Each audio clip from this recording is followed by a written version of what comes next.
I'm gonna call this meeting back to order. So, as I said, we have several scheduled items. So, board members, if you will go to H, in the, order of the agenda, and Mr. Griffith, would you like to start us on 8.1.1? Yes, Madam President. Board members, on May 23rd, 2024, a proposal for decision was issued by an Administrative Law Judge, or ALJ, of the State Office of Administrative Hearings in the matter of contested case of TSBP versus Eric James Beckham. For procedural history, Mr. Beckham holds pharmacist license number 33290. The ALJ found by a preponderance of the evidence that Mr. Beckham violated the Pharmacy Act and the board's rules, and that he failed to legally operate a pharmacy within 6 months of the date of the issuance of the pharmacy license. He was serving as the PIC at the time. On May 28th, 2024, staff filed written exceptions to the proposal for decision because the ALJ had mistakenly included her recommendation for a sanction as a conclusion of law. It's not a conclusion of law. On June 4th, 2024, Mr. Beckham's attorney filed a response to staff's exceptions, and in that response, he requested multiple changes to the proposal for decision. In response, the ALJ provided in the exceptions letter that the error staff pointed out should be corrected, but she also denied Mr. Beckham's attorney's requests for additional modifications. The ALJ made a recommendation in the proposal for decision that Mr. Beckham be assessed an administrative penalty of $83.33, reasoning that the period of the violation was remote because Mr. Beckham was only the PIC for 2 weeks of the 6-month period. Staff has prepared 2 board orders for entry for your consideration. The first order is consistent with the ALJ's recommendation and imposes an administrative penalty of $83.33. The second order, which is staff's recommendation, imposes an administrative penalty in the amount of $1,000, which is the amount provided for by Board Rule 281.651Z for a violation of Rule 291.11, and that is the failure to operate rule. The standard $1,000 penalty is what was recommended by the informal conference panel that heard this case. And it is consistent with board precedent for PICs who fail to operate a pharmacy within 6 months of the pharmacy being licensed. Please remember that Board Rule 281.60B concerns the board's role in discipline. And that rule provides that in these matters, the board is not bound by the recommendation of the ALJ. And the determination of the appropriate sanction, in this case, administrative penalty, is reserved solely to the board within the scope of the Pharmacy Act and the Administrative Procedures Act. Please also remember that we are not here to relitigate the facts of the case today. That's what happened at the hearing. The facts are what the ALJ found in the findings of fact. We are not proposing today that any of those be changed. All right. I believe that Mr. Beckham is here. Yes. He'll come forward.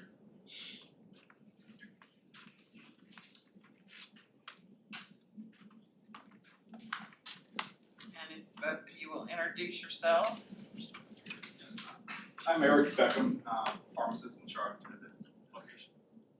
I'm James Okorafor, OKORAFOR. I represent Mr. Eric Beckman. All right, please have a seat. This is your time to address the board.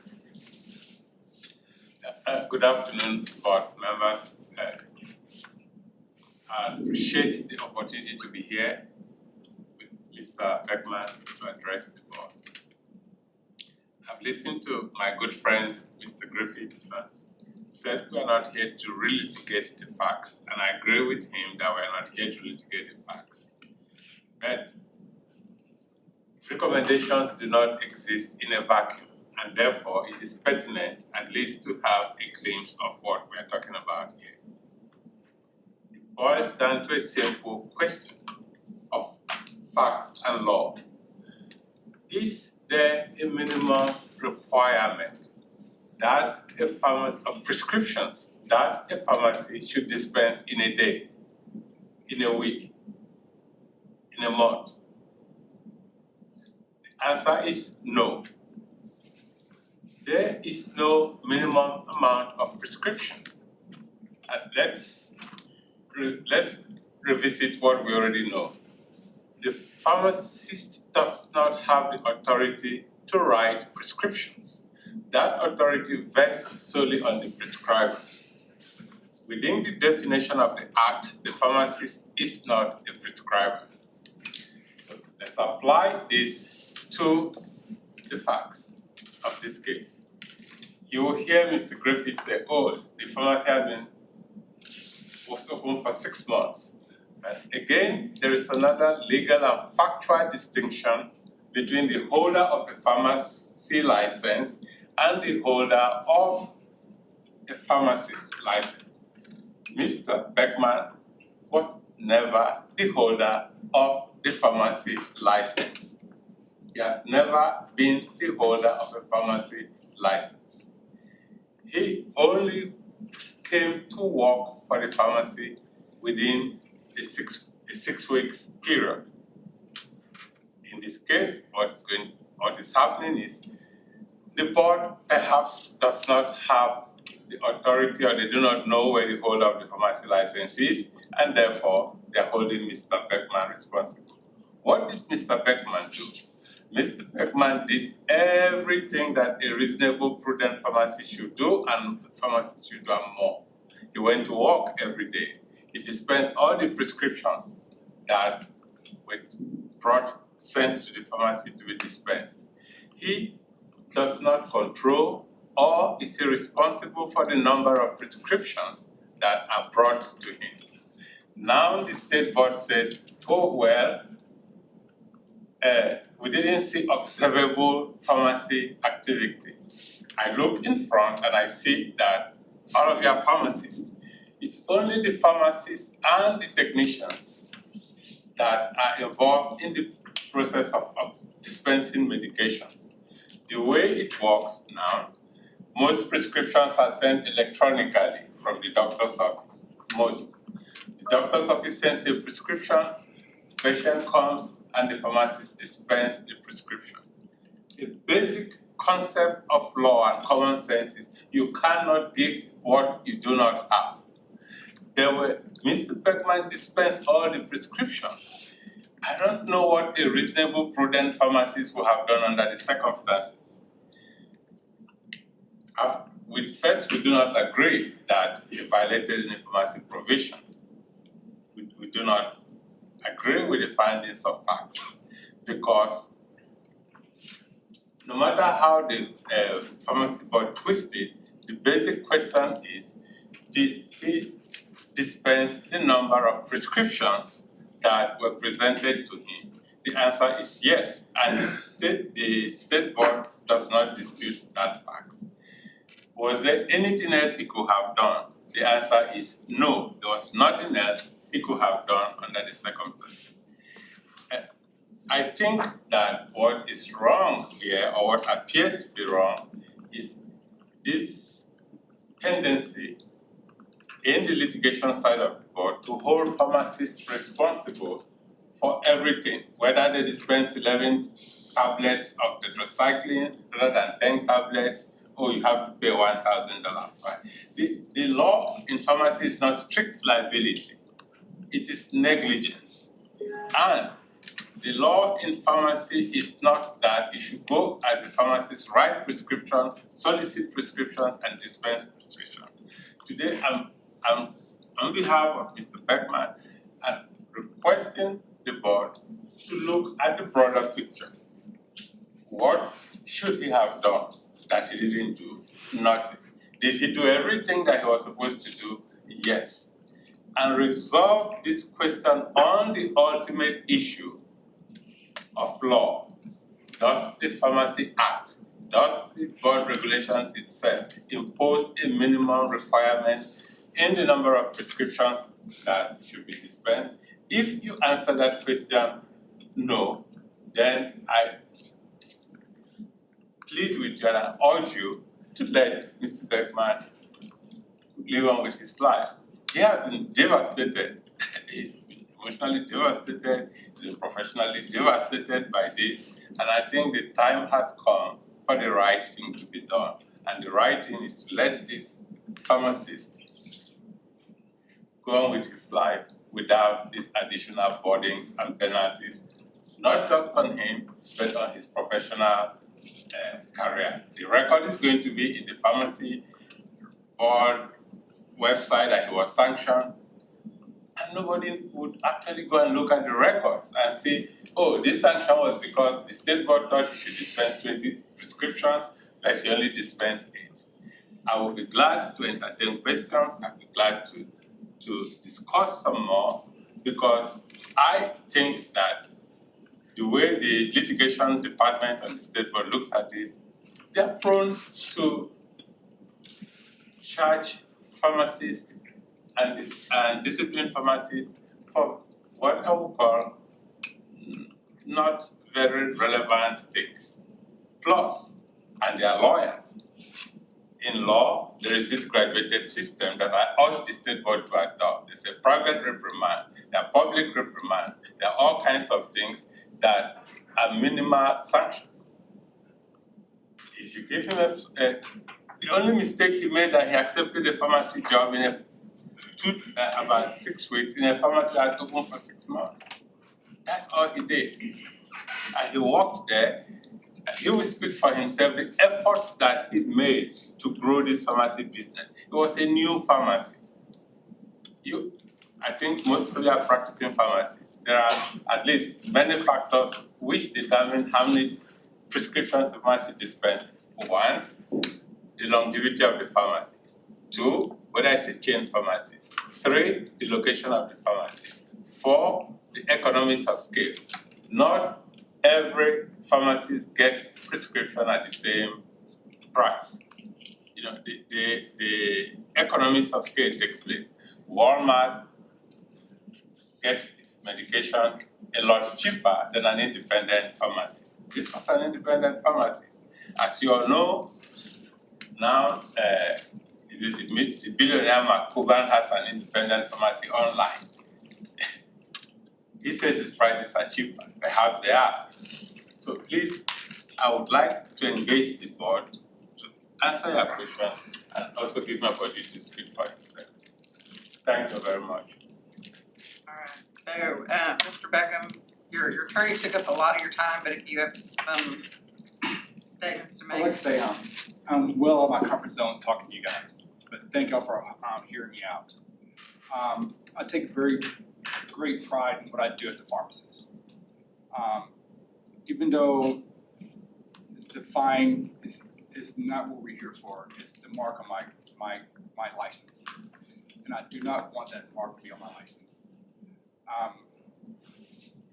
I had not known what I was getting into, I would not have gotten into the business of independent pharmacy.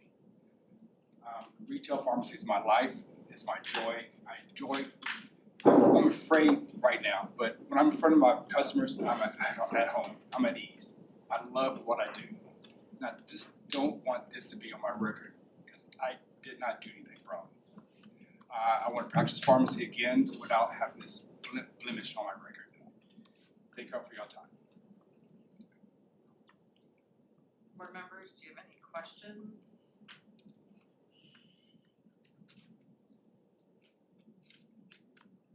We have 2 board orders in front of us, so a decision has to be made between those 2 paired board orders.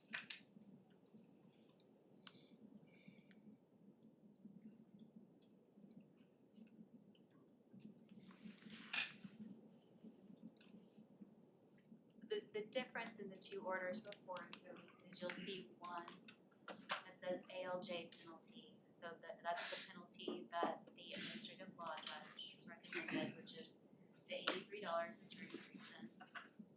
And then the second one is the rule penalty, because as you know, our administrative penalty rule says that it's $1,000.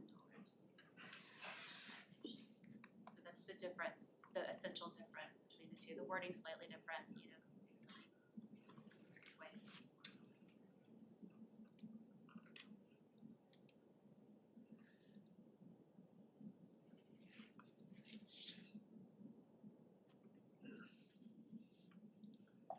So you would need a motion for one of the two.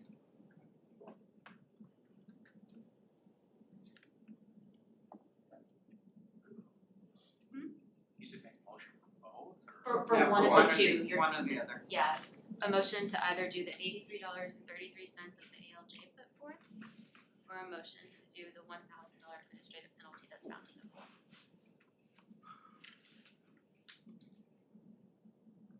And John gave you staff's recommendation. There was also the road, yeah. The rule, yeah, the rule is staff's recommendation. Well, I make the motion, we accept the staff's recommendation and follow our rules, that's why we have those. I'll second it. So at this time, we have a motion and a second. All those in favor, say aye. Aye. Any opposed? Can I get a vote count? I'd like to know who's gonna have a vote count. I'd like a vote count, please. I'm sorry, I would like a vote count. a vote count? Yes, please. Well, it was so all those that were in favor, raise your hand.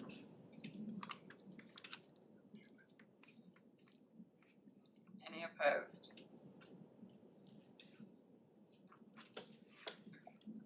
Do we have it right? Can we say why? What is the rationale behind the decisions? No, that's not the job. May I ask a question? It's not part of the process. I don't know what the process is. This is just. Is it, if I can't. May I ask a question? It's either a yes or a no. Thank you. Good luck.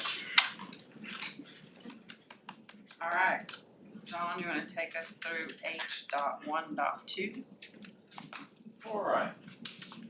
On April 19th, 2024, a proposal for decision was issued by an administrative law judge or ALJ of the State Office of Administrative Hearings in the matter of contested case TSBP Carlos Eduardo Montemayor.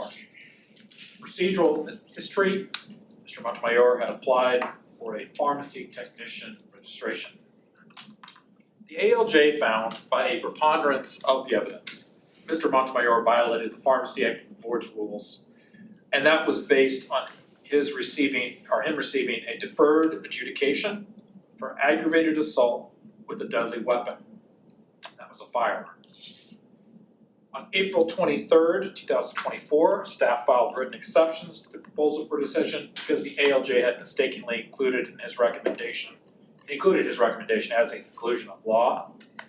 In response, the ALJ provided in the exceptions letter that the error should be corrected, what the orders in front of you have been.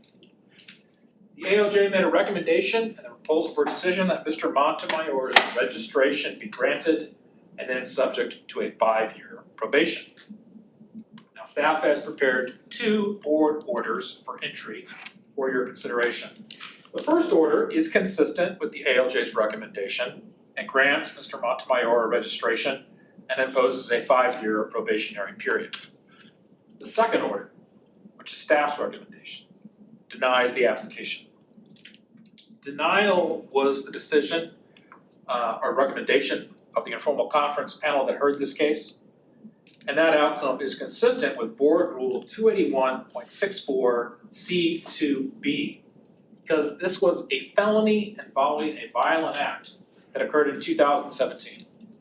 And the application was 6 to 10 years from the date of the disposition. Again, this option of denial of the application is staff's recommendation. Again, please remember that Board Rule 281.60B concerns the board's role in discipline and provides that in these matters, the board is not bound by the recommendation of the ALJ. And the determination of the appropriate sanction is reserved solely to the board within the scope of the Pharmacy Act and the Administrative Procedure Act. Please also remember that we are not here today to relitigate the facts of the case. The facts are what the ALJ found in the findings of fact. We are not proposing that any of those be changed today. Alright, is Mr. Montemayor here?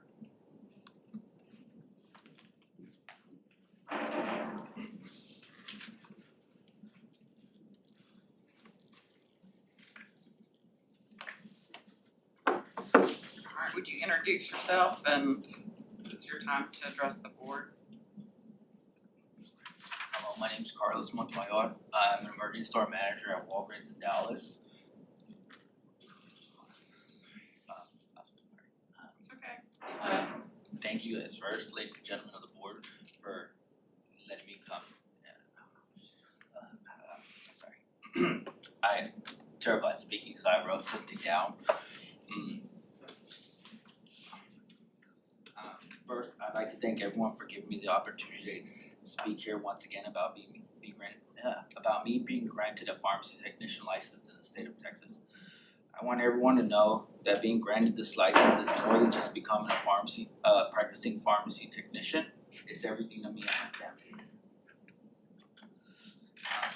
It's my career. It's me telling my kids. I hate talking.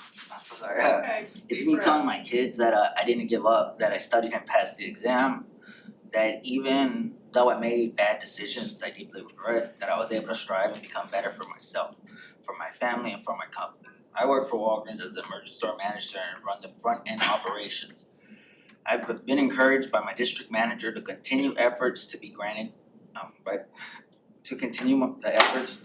this license so that I can also be allowed to serve patients in the pharmacy. The last requirement for me to become a store manager is to become a state certified pharmacy technician. I took classes, studied and passed the ESEP test and applied for the license. I'm seeking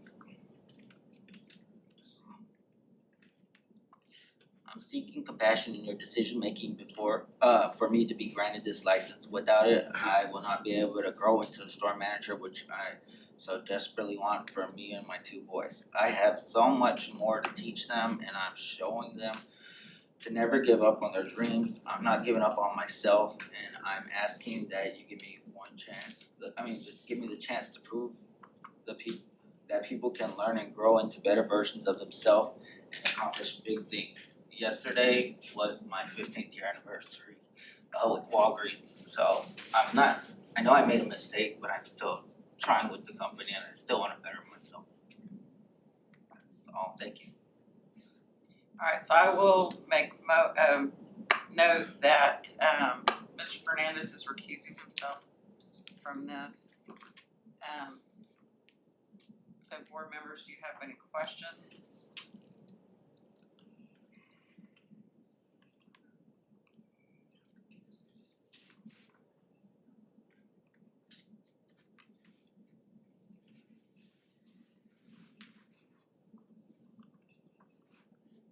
Alright, so we have two board orders.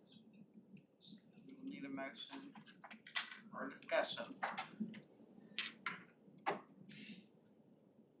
John, when did this infraction take place? The deferred adjudication was in 2017. And under the board's rule, it was 6 to 10 years from the date of the disposition or when he applied to be a registered technician. That was 6 to 10 years. And so the rule provides the board with the guidance on, what disciplinary step to take with that. And the recommendation under that rule is denied. And that's what the informal conference panel recommended too. You may remember, in our rules, it breaks down different types of felonies. And so this is in that violent acts one, and that's where that breakdown is that John's talking about. The 6 to 10 years is in denial under that rule. So when you're looking at the two options in front of you, one of them is going to be for a denial based on that rule that we have for that type of felony.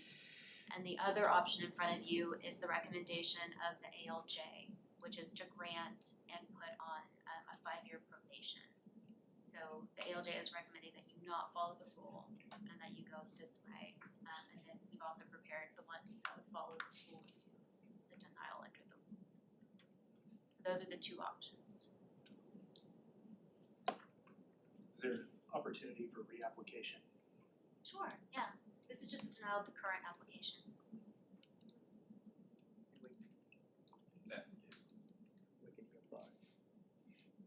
Is that 6-year period? So I guess depending on how long it has been since the disposition, I think John said 2017. So you'd wanna see the end of that disciplinary period provided under the rule when that was over. It would fall into a different category, so we would look at it differently. But technically, he could apply again, I believe it's a year after the entry of this order, is that correct? Yeah, it's 1 year. If there's a denial order today, then he has to wait 1 year before he can reapply. But he would still be within the 6 to 10 years at that point. Yes, I believe he would still be within the 6 to 10 years at this point, so he would still fall into that same grouping. And the rule provides that when you get to 11 to 20 years, then it recommends a 5-year probation. So what the ALJ did was basically that. Yeah, They went all the way to the end. Essentially like it was 11. Got it. Okay.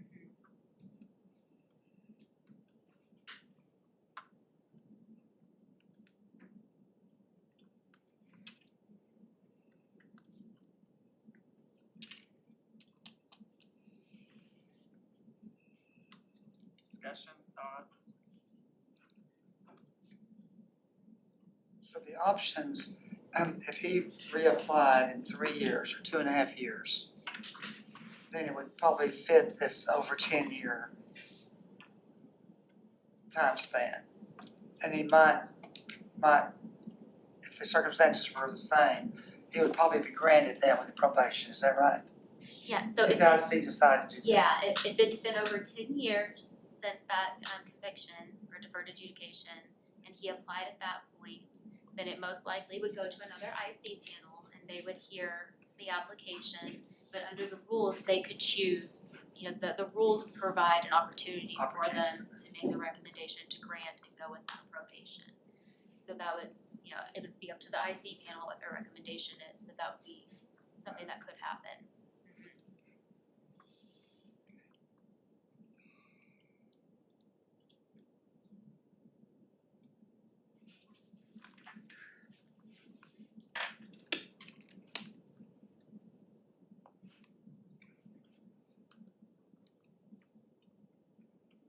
Well, are you ready for a motion?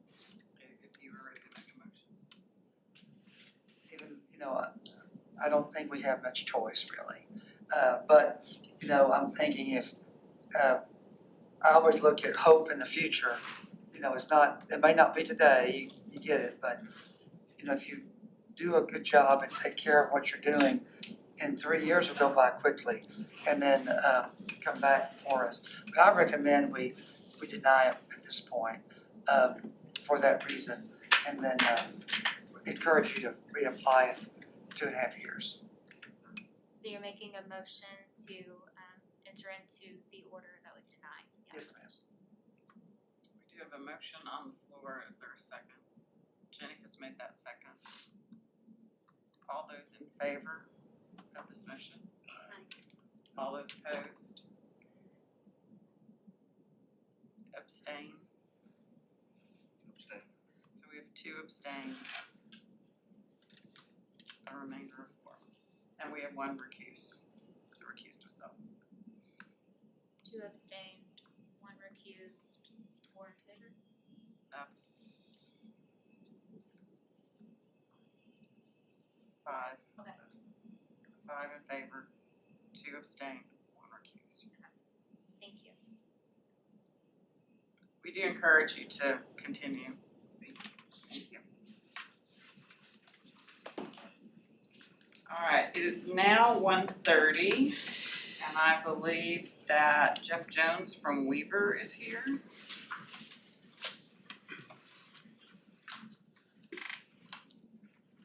And board members on the agenda as you're following, this is F3 and F4.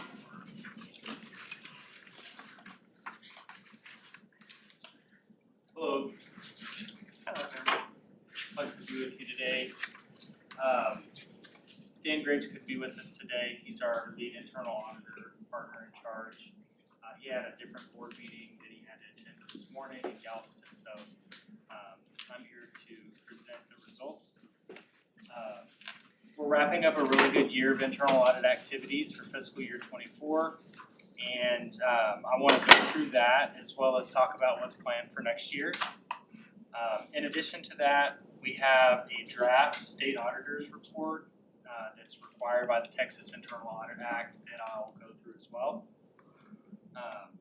In May, Dan presented the results of our Information Technology Services internal audit. And so I'm not going to go into that. That's been previously presented. We did do follow-up procedures over the last couple of months over prior internal audits, compliance monitoring, peer assistance, as well as enforcement. So I will be going over that. I'm going to start with our follow-up procedures. So we reported on our follow-up procedures in one report. So you'll see both the compliance monitoring and enforcement in one internal audit report. And I'm going to give you the high level. If there's any questions over anything in particular, glad to get into the details. In total, there were 6 open findings that we did follow-ups on over those 2 audits. And all were closed except for one finding in enforcement. We have that as a partially remediated finding. And these findings range from a variety of things. For compliance monitoring, it was over performance monitoring back to the LBB. And we had done follow-ups on a couple of occasions. We actually inherited this whenever we became the board's auditor. And now this one is closed. For enforcement, there were 5 findings, 4 of which are closed, and as I previously mentioned, the one that is open is actually over the process to review closed complaints. In Versa, when we originally did this audit, we took a sample of closed complaints, and essentially on some of those there wasn't documentation in Versa that evidenced the reason why the complaint was closed. So we made recommendations to develop procedures to review, and the board is reviewing closed complaints. We didn't close this finding because that process is limited and it's not a documented process. So we made the recommendation to just enhance that further, and that's why that's partial.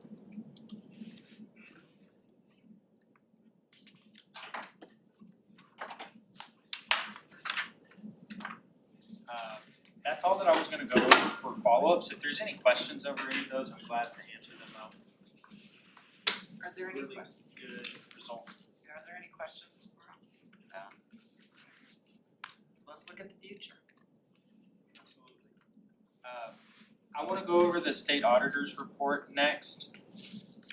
We do these every year for all of our state agencies. It is required by the Texas State Internal Audit Act. And essentially what it does is it recaps a lot of our activities, and there's a few compliance components in there. So it recaps our fiscal '24 activities, which I've just gone over.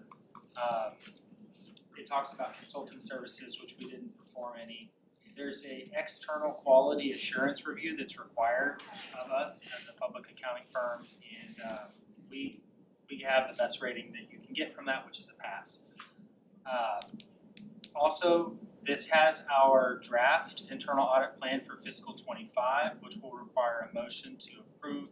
We did meet with management and discussed that, so we have a plan for next year in place, but needs your approval.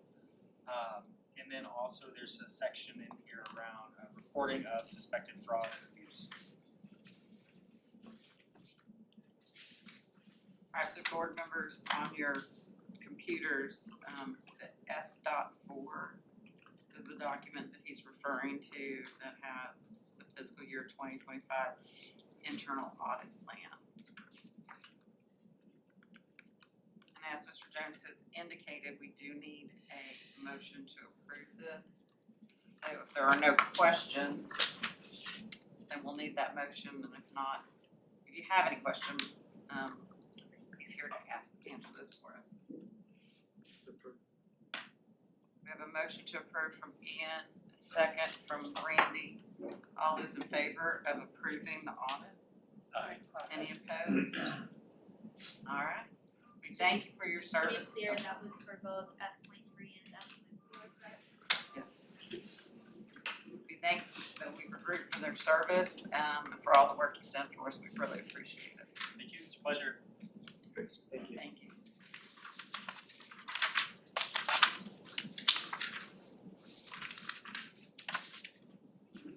All right. Chance for Calca. Huh.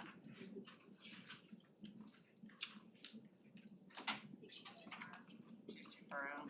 Do you wanna see if Amazon's here? Is everyone here from Amazon?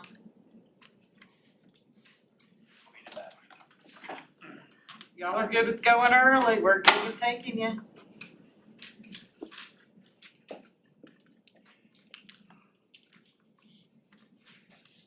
This is taking us on the agenda back up to D.1.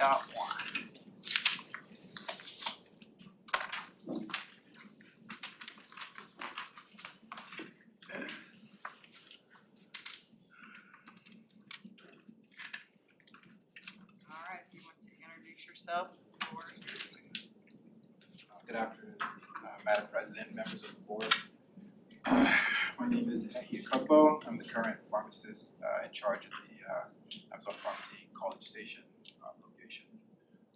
I'm joined by my colleague at Amazon, Megan Atkinson from Amazon Legal. Megan is a senior corporate counsel for Amazon Pharmacy, leading our pharmacy operations and partner services legal teams. And Megan will be replacing Sean Barrett as Amazon Pharmacy's legal support representative for the drone delivery service pilot. I'm pleased to provide the board with an update on the Amazon Pharmacy's drone delivery service. On May 2nd, 2023, the board approved Amazon Pharmacy's petition for a pilot program.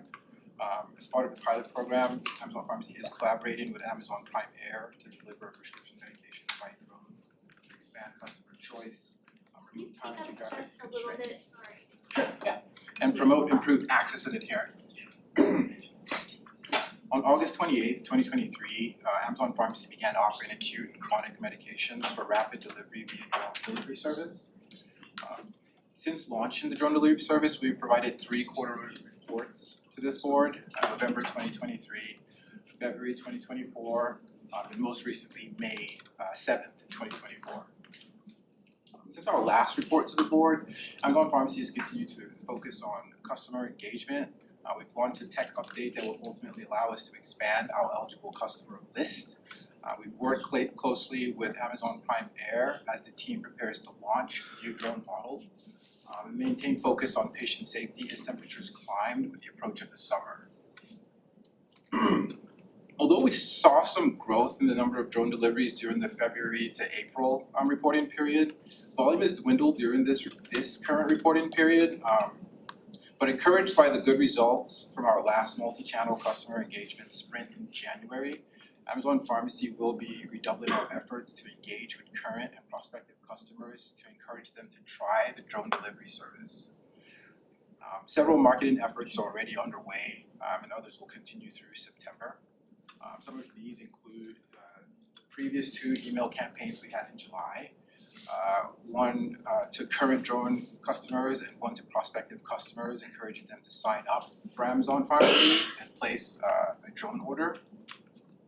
We're also having another direct mail campaign that's going to take place this month, as well as placing Amazon boxed inserts throughout packages that are going out in College Station.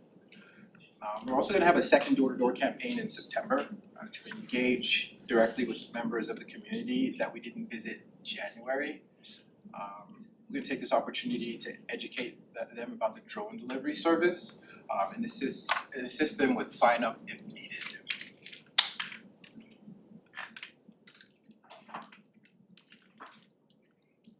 Amazon Pharmacy is also working to simplify the sign-up process for the drone delivery service and make other behind-the-scenes technical improvements. For example, in June, Amazon Pharmacy successfully implemented an internal tech update that has allowed us to significantly expand the number of potential drone delivery service customers who will be able to see and select the drone delivery during their Amazon Pharmacy checkout process. We're hopeful that these customer outreach efforts and technical improvements will result in significant growth in the number of Amazon Pharmacy customers signed up for the drone delivery service, and ultimately lead to an increase in the number of successful drone deliveries as we move through the remainder of 2024.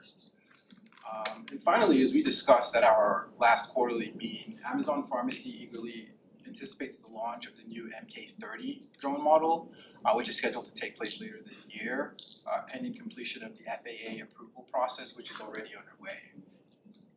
We're looking forward to the upgraded customer experience and additional safety features these drones will provide for our drone delivery service customers. We're also excited about the expanded delivery radius that these drones are capable of, since it will allow Amazon Pharmacy to serve more patients via the drone delivery service.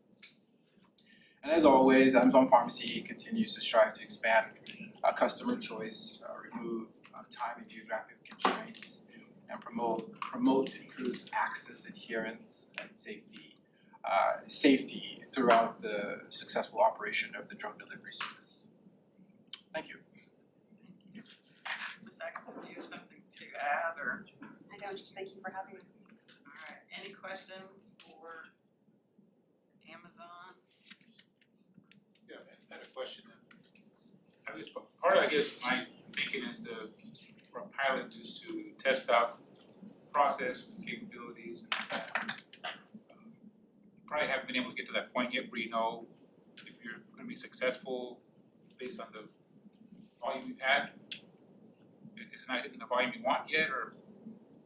Did you say the technical capabilities of the drones? Yeah, because obviously I've not, done a huge number, so do you feel comfortable in the process that it works, and do you feel like you've tested it out and met the purposes of a pilot study that, of course, is running on time now, do you feel comfortable with how it's been going in terms of being able to test out the process and all that?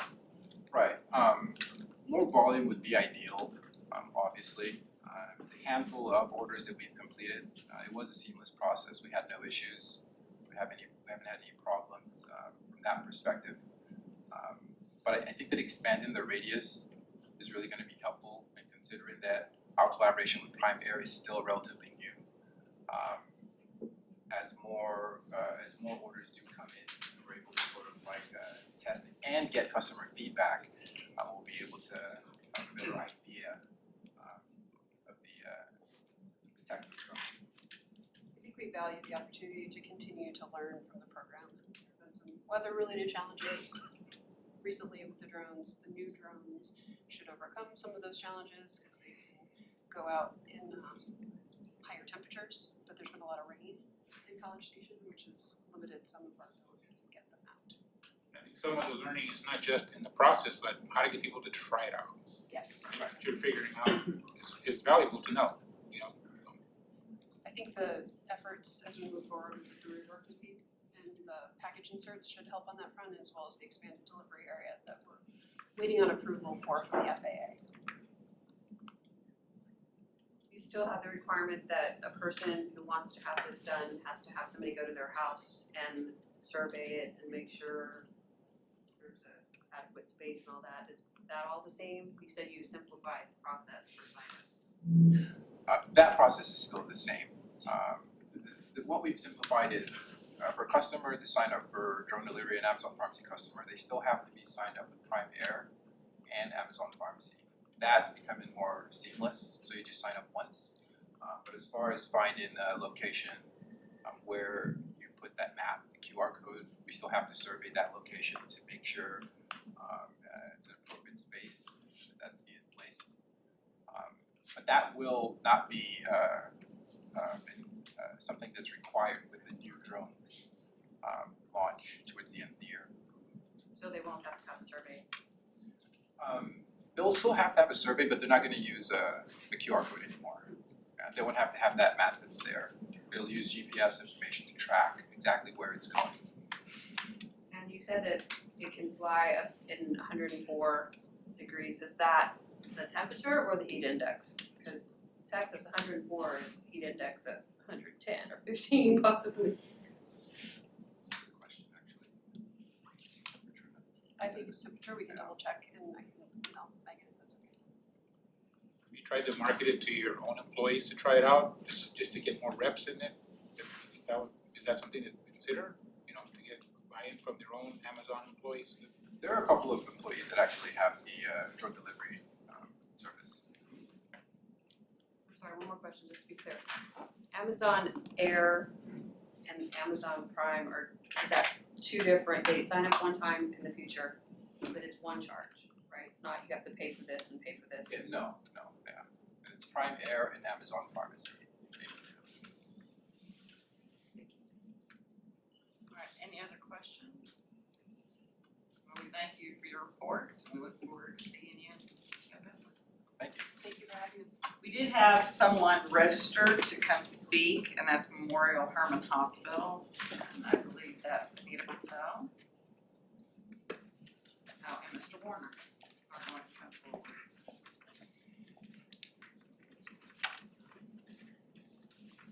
Thank you very much to the members of the board and to the staff of the Board of Pharmacy for providing us with this opportunity to speak with you today.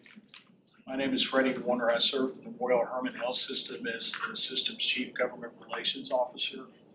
We are the largest hospital system serving the greater Houston area, approximately 150-mile radius of Houston, about 9 counties.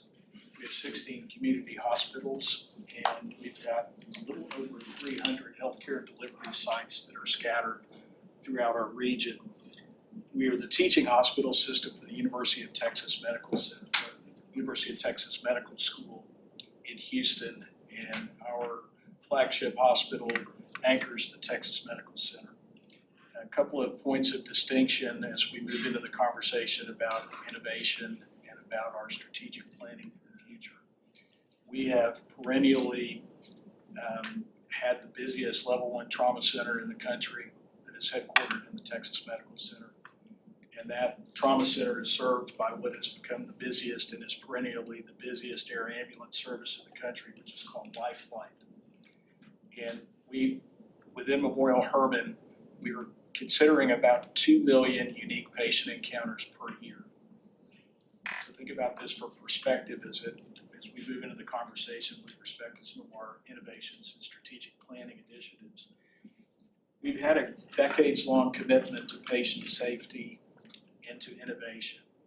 And our strategic planning division and our innovation hub is constantly looking for opportunities to expand access to the patients we serve and to improve the quality of the care that we provide, including looking at strategic alliances and partnerships for which within the last several years we've engaged about 40 different companies and looked at the opportunities again to focus on a couple of primary goals. One being expanding access.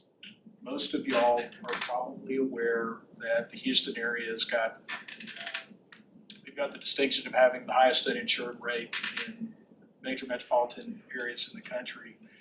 And as the primary safety net hospital for the region, we are serving more of the most vulnerable patients in our market than any of the other health systems. We're constantly looking for the opportunities to expand access, and we're constantly looking for opportunities to bring down the cost of the care that we provide. Round numbers on about an $8.5 billion health system, we are typically providing about $1 billion in charity care and community benefit for our region. Once again, if you just look at it from a dollars and cents and fiscal impact perspective, we constantly got to be rigorous about the opportunities to both expand access and bring down the cost of care. In those regards, innovation leads us to the opportunity to engage companies like Zipline and the opportunity for us to look at a strategic initiative that is founded upon the opportunity to be able to deliver drugs, to be able to deliver lab supplies across our system and across our market to serve our patients more effectively, and to also increase the compliance for a lot of the patients we serve who we find historically don't follow through on picking up their prescriptions. And this is an issue that we're constantly trying to confront as well. With that opening, I'd like to introduce my colleague, Benita Patel, who for several years has led our pharmacy service line and will speak in more detail with respect to our engagement with Zipline and the ways in which we believe that leveraging that relationship is going to be a great benefit for the patients and the community we serve. So thank you very much for the opportunity. Benita? And thank you all of y'all for having us here. And thank you for Amazon for allowing us to even be a part of this conversation and the journey that they're on. So wanna at least recognize that from Amazon. So a little bit about me, I'm a pharmacist by trade. I've been a pharmacist for over 20 years. My practice site right now is at Memorial Hermann Health System. I'm the chief pharmacy officer there. A little bit about pharmacy and why drone delivery is so important to us. So I wanna walk you through what pharmacy looks like at Memorial Hermann. Pharmacy as an infrastructure is 1,000 FTE strong. We have 1,000 pharmacists and technicians who provide three things: access, affordability, and accountability to our patients. They practice in the inpatient setting, they practice in the outpatient setting, they practice even virtually to help our patients around affordability and care. Why do we have pharmacists in all of these places? Is to do exactly what Freddie has shared. Memorial Hermann is set on being the best, the safest, the lowest in cost for our patients. And so we've been able to add pharmacists in all these various settings to do that. But we know we can't touch every patient that comes through the door. We're gonna need to have other vehicles, other technologies that support what pharmacists and pharmacy technicians do. In the past year, how we have done that is we've added retail pharmacies. We've added 5 retail pharmacies to our largest hospitals. Why? To be able to serve the patient when they leave our hospital. We know 30% of patients don't pick up their medications as they walk out of the hospital door. What happens to those 30% of our patients? They come back through the ED within 3 and 5 days. Why don't they pick up their medications? It's around cost, it's around access, and it's around they don't understand the importance of them. So the retail pharmacies is one vehicle to giving them access points, right? You walk out of the hospital bed, you go by the retail pharmacy, or the retail pharmacy brings it up to your bed or to your bedside. But that's one. We can't capture all of them through these retail pharmacies. So we look at technology like drone delivery services to be able to continue our footprint into access for our patients. Imagine you're sitting there, you're waiting for your discharge orders. Lots of us have been in the hospital. The hospitalist or the physician says, I'm going to send your prescriptions to the pharmacy, and within 2 hours, you're gonna get your medications literally dropped at your front door. That's the ideal. The ideal is for these sick patients, especially the ones we treat, we're a trauma 1 level center, highest acuity in Houston. It's hard for patients to get to their closest CVS, Walgreens, retail pharmacies, at least for their first fills. Our job is really focused in on giving these patients that walk out of our hospitals the ability to get their first fills, to be educated by a pharmacist around their fills, and then to be able to not show up in our EDs and to be able to get care in the community. So drone delivery, retail pharmacies are all part of our strategy around access. And so we come to you to say, I know it's unique and different, but we truly believe we've got to have a few different venues to be able to serve our patients, and the traditional models of retail pharmacies aren't enough. And we're seeing that when patients don't pick up their medications. I would love to talk to you about how we do education. We have pharmacists that counsel every patient at bedside before they walk out our doors. We have pharmacists embedded in our clinics as well to be able to do the same thing around education. We have a prior authorization team that serves patients who can't afford their medications or need prior auths. Our goal at Memorial Hermann is to really serve our patients in the fullest capacity around medication use. And I know you're thinking, wow, drones are a little risky. They're scarier. They're not something we know. We're not traditionally familiar with them. I heard the questions around storage and will they survive these hot temperatures? So we've looked at an organization that believes in the same safety initiatives we do. And so why we partnered with Zipline is because we truly believe they'll keep our patients safe. Along with safety, though, Memorial Hermann is adamant that we put safety first around med use. In the last 2 years, I've been able to grow the med safety program by 4 FTE. You will not hear that from other institutions. Memorial Hermann is leading in that effort. We've hired a med safety officer who not only sees medication use within the pharmacies, but across the system. That person has now 4 FTE reporting to them. Our focus and our fundamental, if you get served at Memorial Hermann, you're gonna be kept safe. So we would align with a partner who's doing just that to be able to support our own values around safety. I thank you for hearing from me about what pharmacist and pharmacy services look like at Memorial Hermann. I truly believe if you ever were to come to our doors, either as a patient, as a pharmacist, because I'm always recruiting, and even as a colleague, you would see and feel what we see and feel around safety, quality, and making sure our patients have those 3 things: affordability, access, and education. So, thank you, and I'm more than willing to entertain questions about our strategy and why drones is part of our strategy. Do we have any questions? So is Zipline just another provider of drones that you contract with? Is that what? So they are How the much first, more? yeah. So they are the first that we have contracted with. I won't say that they're last, they're the first, because it's all about for us is access to our patients. So retail pharmacies, we added on campuses as a starting point. We're looking at kiosks, we're looking at all these different things, so our patients pick up their first fills out of the hospital. That truly is our goal.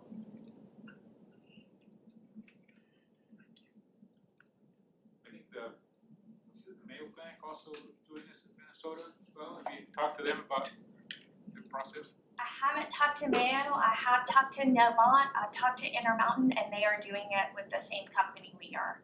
So other boards of pharmacy have allowed Zipline/drug delivery as part of the vehicle to delivering medications.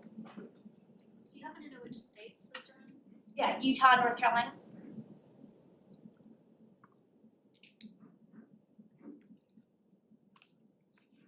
Other questions from Memorial Hermann?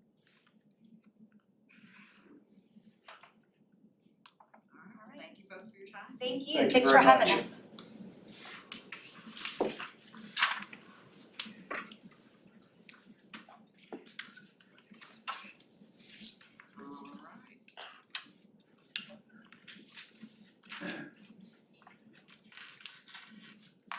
Do not see Raquel yet.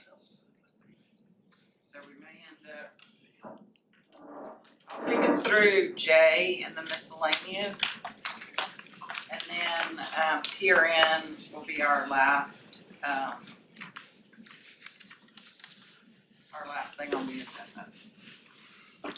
Okay, so for J1, we did have a petition that came through from the Texas Federation of Drugstores asking that we put on the agenda for a future date to look at central fills and ratio of techs to pharmacists.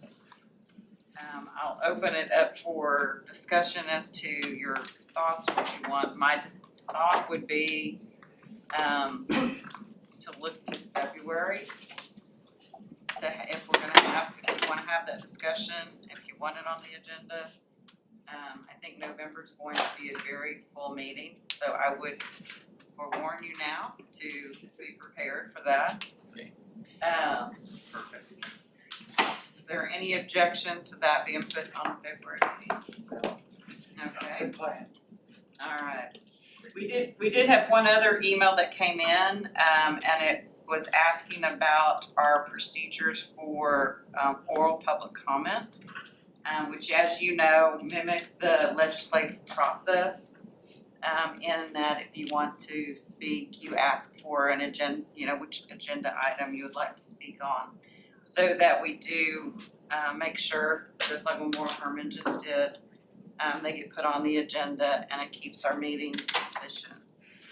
So the question has come up as to whether, to us reviewing that policy and making changes, so that it doesn't necessarily have to go through to say who, or to say what you would like to speak on.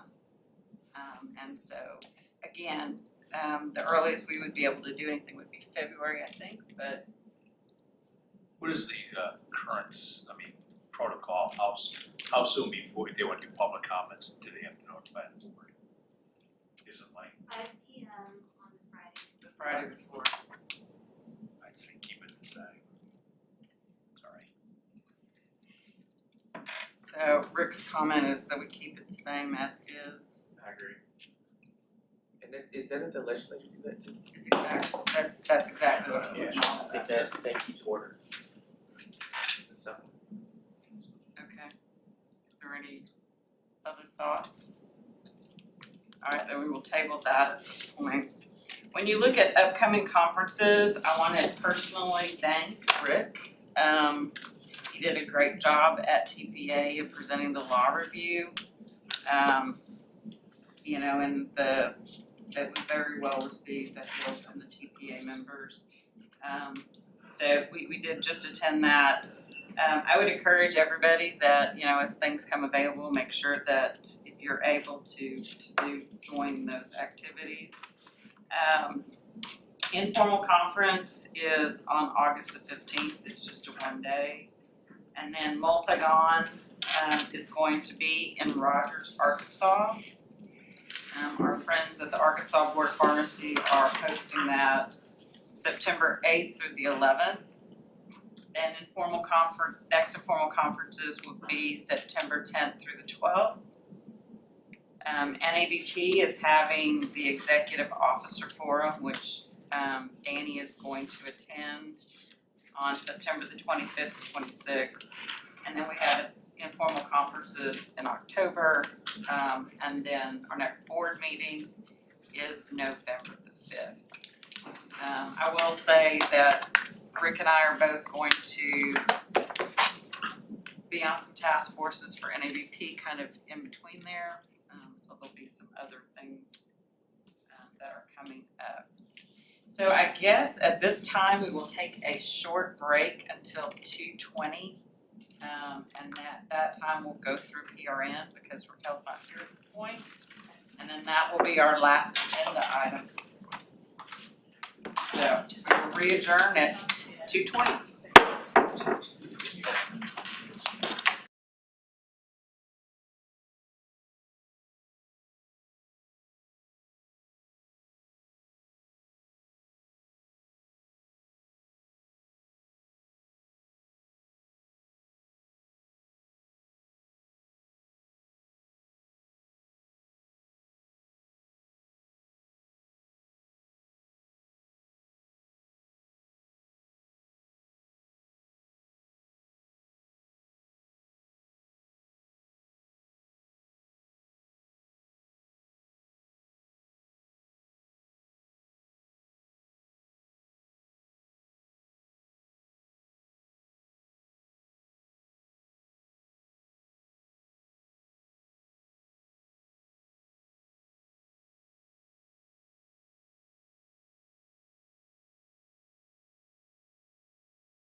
board.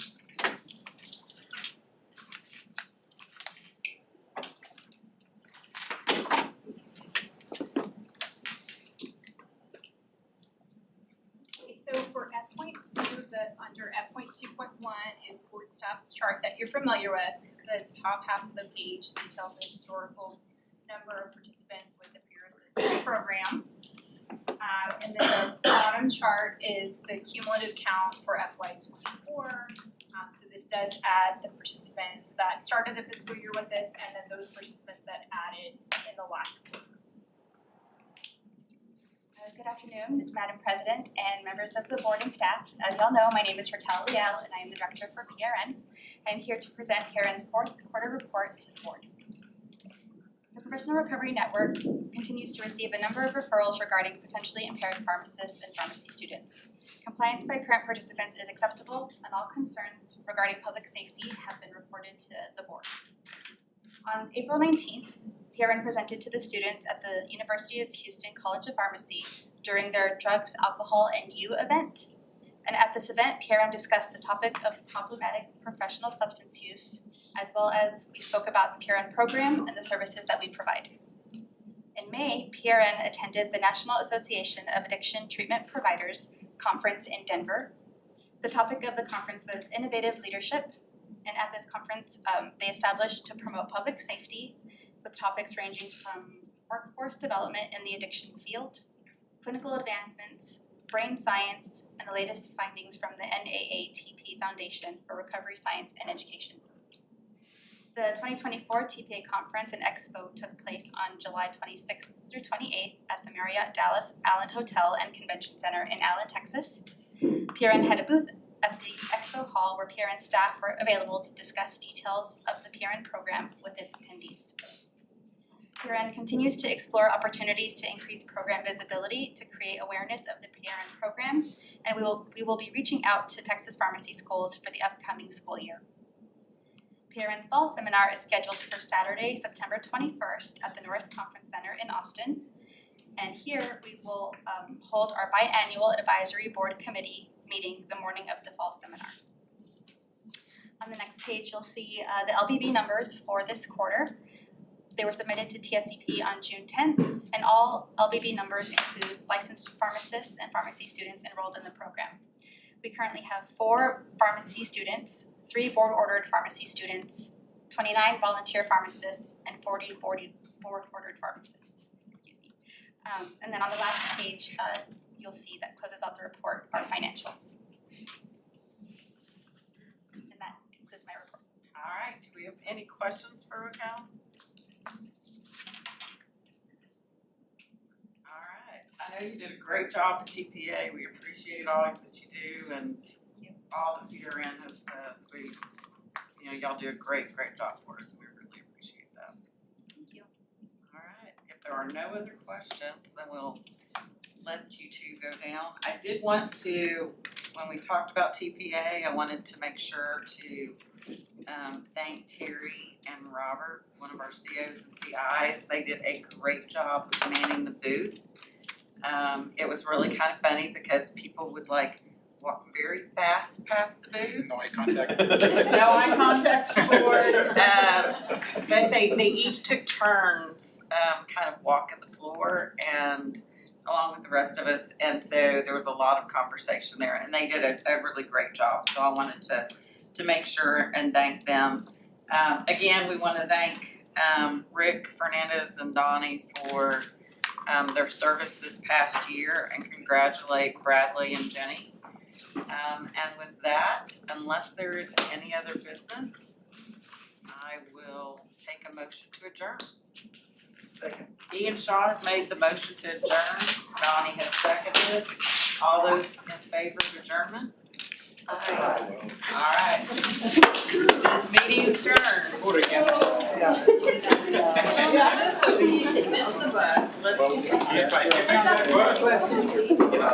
And then I get out of this stuff too. Oh, you get my stuff? Yeah, I put on my